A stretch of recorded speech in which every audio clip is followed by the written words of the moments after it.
आज इस मस्जिद में यहाँ हाज़िरी का जो ज़रिया है वो ये है कि मौलाना मोहम्मद उस्मान साहब एक तवील वक्त से कुरान करीम की मुसलसल तफसीर करते थे। मुझे मौलाना ने बताया और हमारे बाबूजी ने ये तफसीर बताई कि कुरान करीम की तफसीर पूरी हुई, तो इस मौके पर कुछ अर्ज़ करना है। बेहतर तो नहीं था, इसलिए कि कुरान करीम की जो तफसीर है वो बड़ी चीज़ है, किसी का बयान कोई कीमत नहीं रखता उसके सामने। लेकिन साथियों को मज़ीद कुरान करीम की अहमियत की तरफ मुतवज्जह करना ये भी एक काम है। कुरान करीम ऐसी किताब है जिस पर हमारे ईमान की बुनियाद है। अगर ईमान कुरान पर नहीं तो फिर मुसलमान नहीं। और ये किताब 23 साल तक थोड़ी थोड़ी नाज़िल होती रही। बाद में अल्लाह ताला ने अपने फजल से, करम से हमें भी इसके पढ़ने में, पढ़ाने में, सुनने में, सुनाने में शामिल कर लिया, मुंतखब कर लिया। कि अल्लाह का एहसान है। अल्लाह ताला की जितनी शुक्रगुजारी की जाए उतनी कम। बस एक मुख्तसर सी बात अर्ज करके ये बताना है कि कुरान करीम कैसी किताब है। बड़े बड़े दलाइल हैं, बड़ी बड़ी बातें हैं, मगर समझने के लिए एक छोटी सी बात कुरान करीम की अहमियत से के समझने के लिए काफ़ी है। और वो ये है कि कोई इंजीनियर जब कोई गाड़ी बनाता है और गाड़ी को डिज़ाइन करता है, अब आगे थोड़ा सा मुझे भी बोलने में थोड़ी तकलीफ मिलती रहेगी, जितने नहीं उतना असर ज़्यादा पड़ता है, सोहबत का असर होता है। बात ये है कि जब कोई डिज़ाइनर कोई गाड़ी बनाता है तो डिज़ाइनर गाड़ी बनाने वाला ये तय करता है कि उसकी बनाई हुई गाड़ी कौन से तेल से चलेगी। पेट्रोल से चलेगी, डीजल से चलेगी, गैस से चलेगी, बैटरी से चलेगी, करंट से चलेगी। ये डिज़ाइनर तय करता है। वही अपनी डिज़ाइन की हुई गाड़ी के बारे में ये बताता है कि उसकी गाड़ी की स्पीड कितनी हो सकती है, ज़्यादा से ज़्यादा। उसकी बनाई हुई गाड़ी की सर्विस के लिए कितने दिनों में आपको सर्विस सेंटर पर लाना ज़रूरी है। उसकी बनाई हुई गाड़ी को आप सड़कों पर चला सकते हैं या खेतों खलिहानों में भी चला सकते हैं या समंदर में भी चला सकते हैं या हवाओं में भी उड़ा सकते हैं। ये डिज़ाइनर तय करता है। उसकी गाड़ी में कितने पहिए होंगे, कितने इंजन होंगे, किस पावर के होंगे, कितनी लाइटें होंगी, ये सब डिज़ाइनर को तय करना होता है। डिज़ाइनर किसी गाड़ी को डिज़ाइन कर देता है, सारी बातें, सारी डिटेल एक किताब में लिख देता है। उस किताब को कैटलॉग कहते हैं। आप जब कोई गाड़ी खरीदेंगे तो साथ में वो किताब भी आती है। उस किताब में उस गाड़ी से ताल्लुक़ रखने वाली सारी ज़रूरी मालूमात मौजूद होती हैं। अब हमारे जैसा कोई अनपढ़ आदमी, सीधा साधा आदमी कोई गाड़ी खरीद कर लाए, पूरा पेमेंट कर दिया, गाड़ी अपने घर पर ले आए, बताने वालों ने बताया कि भाई आपकी जो गाड़ी है इसमें पेट्रोल डलना है या इसमें डीजल डलना है। तो हमारे जैसा सीधा आदमी कहने लगे कि ये क्या बात हुई, भाई तेल ही तो डलना है, तो हम तो सरसों का डाल देंगे, क्या होगा, हम तो मिट्टी का तेल डाल देंगे, क्योंकि पेट्रोल तो बहुत महंगा है, वो कौन डालेगा। अगर आपने डिजाइनर की मर्जी के खिलाफ, उसके बताए हुए रास्ते के खिलाफ किया, पेट्रोल के बजाय आपने मिट्टी का तेल डाला या सरसों का तेल डाला, तो नतीजा आपको मालूम हो जाएगा, गाड़ी का इंजन बैठ जाएगा, गाड़ी बेकार हो जाएगी। आपको बताया गया कि इस गाड़ी की 6 महीने में सर्विस होनी है। आप कहने लगे कि साहब सर्विस में कौन देगा 5,000 रुपये, हमने तो पूरा पेमेंट दे दिया, अब हम 1 रुपये भी खर्च नहीं करेंगे, हमने तो दे दिया जो देना है। तो ठीक है, नतीजा आप देख लेना। अगर आपने वो सर्विस नहीं कराई तो जिस गाड़ी को 15 साल चलना है वो 1.5 साल में आपके घर खड़ी हो जाएगी, सारे पैसे बेकार हो जाएंगे।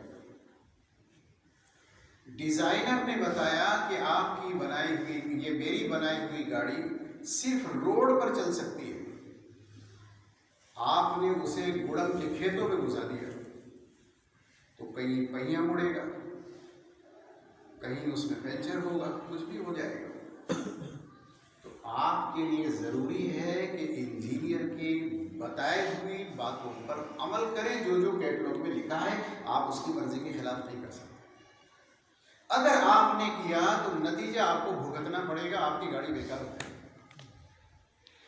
क्योंकि जिसने गाड़ी बनाई है वो सारी बातें सोच कर बनाई कि मेरी गाड़ी को पेट्रोल से, डीजल से, किस चीज से चलना है, गैस से चलना है, बैटरी से चलना है, करंट से चलना है। बिल्कुल इसी तरह से, बिल्कुल इसी तरह, मैं फिर कह रहा हूं कि बिल्कुल इसी तरह अल्लाह हमारा डिजाइनर है, हमें बनाने वाला अल्लाह है। अल्लाह हमारे बारे में जानता है कि हमारे अंदर क्या क्या कमालात हैं और क्या क्या खराबियां हैं, कहाँ हम बहक जाते हैं, कहाँ हम कामयाब हो जाते हैं, किन चीज़ों से हम खुश हो जाते हैं, किन चीज़ों से हम नाराज हो जाते हैं। अल्लाह को मालूम है।